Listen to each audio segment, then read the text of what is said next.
My name is Gordon Cook. I'm a Professor of Environmental Geochemistry at Scottish University's Environmental Research Centre. Radiocarbon dating is what we do here. So in the past, what we had to do to estimate age was perhaps to look at the evolution of tools or the differences in patterning on pottery and so on, and try to produce sequences which you could try then to put some sort of age onto.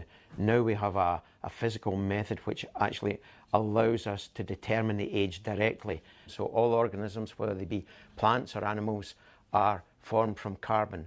And there are three forms of carbon in nature. They are called carbon-12, carbon-13 and carbon-14. Carbon-14 is radioactive. And as long as the organism is alive, it will continue to take in carbon-14 through feeding or taking up of carbon dioxide from the atmosphere.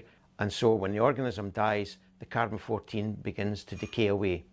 We know the rate at which the carbon-14 decays away, and we can measure the amount of carbon-14 present in the organism now.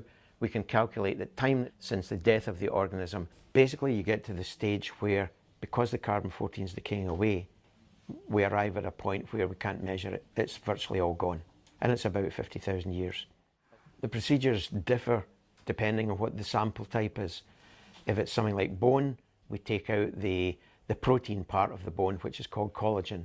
So once we've cleaned up the sample and the carbon present in it is only due to the sample itself, we then have to convert it to a form of carbon that we can measure using what we call an accelerator mass spectrometer.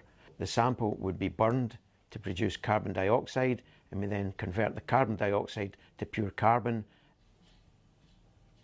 and that's it, ready to go for measurement in what we call an accelerator mass spectrometer. So the dates we produced gave us a date for human remains that were early Beaker, very early Saxon, and also Romano-British.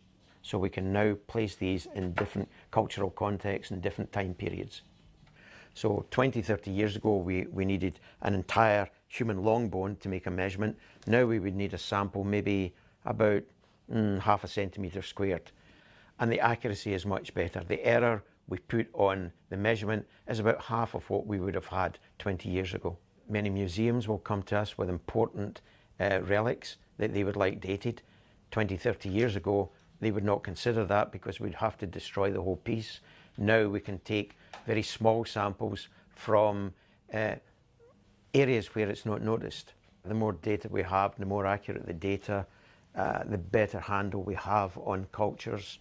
So that allows us to have a better estimate of when certain cultures started, when they phased out, when new cultures came in. So we have a much better understanding of the past.